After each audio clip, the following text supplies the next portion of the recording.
morning! Welcome back to my channel again. So yesterday, tinanggal ko yung kurtina kahapon.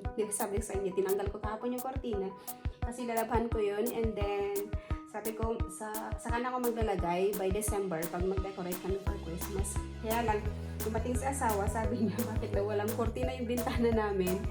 Sabi ko, ano na ako maglalagay sa Christmas na. Tapos sabi niya, no, you have to put something, kailangan maglalagyan ng kurtina yan. Kasi sabi niya, mas bet daw niya pag may kurtina. Kaya sabi ko, sige, tomorrow I will put. So, ang ilalagay ko na lang for the meantime, parang itong maliit lang na ganito, yung sa taas na lang, parang merong namang nakasabit dyan. Kasi, ang kurtina na tinanggal ko dyan, yung pahaba na ganito, yung mahaba. So, lalagay ko yung ano lang, sa tuktok lang. And then, ito lalagay ko to sa bintana sa kabila. Kasi tinanggalan ko rin to. So, ito yung lalagay ko kasi yung may black. Yung lines namin doon, may cover doon na black. So, para mag-terno sila. So, ikakabit ko lang to guys. Ang hirap kasi magkabit dito kasi yung hindi ka guys sa akin na yung straight lang na bar na gano'n din, tutusok mo lang dito. Ang hirap kasi tatanggalin mo pa doon. Pag wala kang kasama, mahirap talaga. So, ako lang. So, kakayanin ko yan. Meron akong maliit na mesa doon para patungan kasi mataas kasi.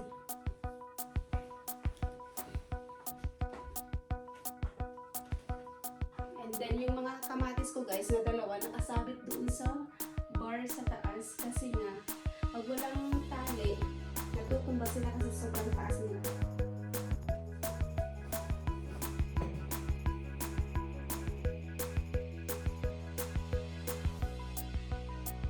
Yan guys, oh, tumba na siya. Kasi wala siyang tali. Mamaya ko na ayusin. Ang mga kamatis. So medyo mahaba-haba ito. Mahirap itusok lahat to. Pero, kakayanin ko yan.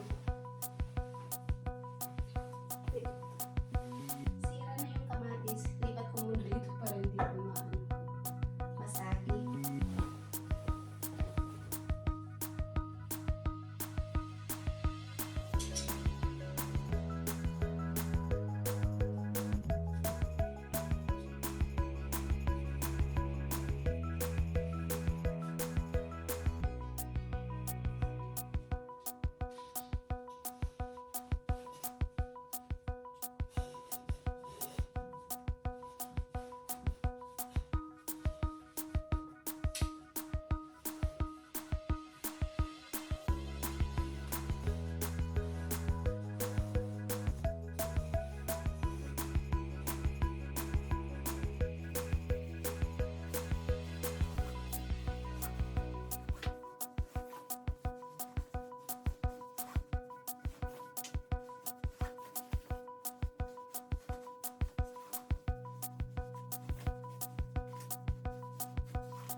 Ang hirap ilagay. Ang hirap ilagay. At saka maganda ngayon kasi mayroong araw ngayon, so naaarawan yung mga halaman ko doon sa gilid. So, tignan natin to. Sakit sa likod.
So, ayan na guys, naikabit ko na.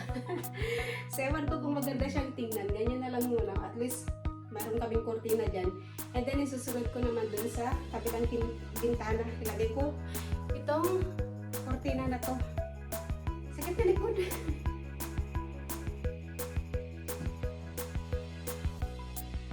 Mas madaling ikabit to guys kasi apat lang yung ano niya, hindi siya yung lahatan, yung the full na kortina. So, ito lang. Apat lang, ay apat, 1, 2, 3, 4, 5. Madali ko lang ilagay ito kaysa yung isa kanina nahirapan ako. Kasi ito, meron siyang ganyan na ano, paglagyan. So medyo mabigat kasi merong ilaw dito.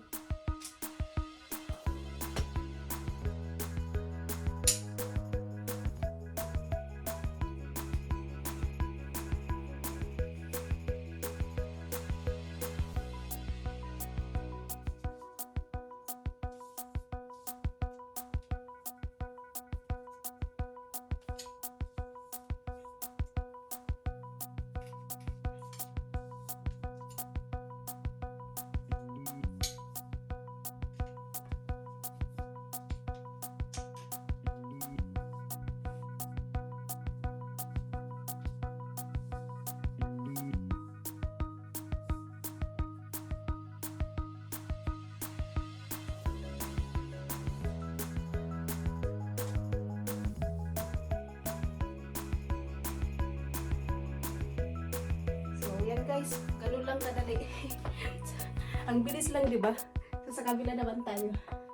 Ang bilis lang kasi 5 lang yung itutusok ko eh. Hindi yung kaga sa kabila kanina na lahat. Yung buong kortina kailangan itusok. So, ayan. Lagyan naman natin yung isa.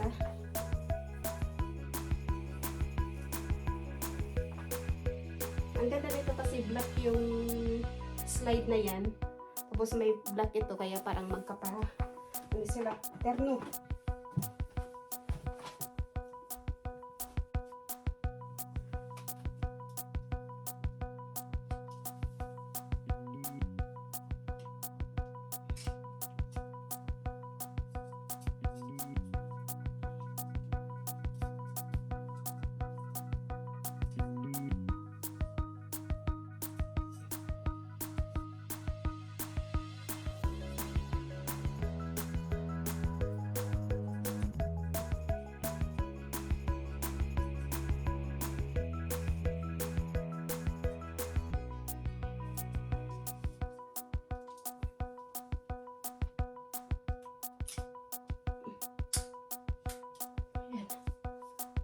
Nahirapan ako dito sa kabila.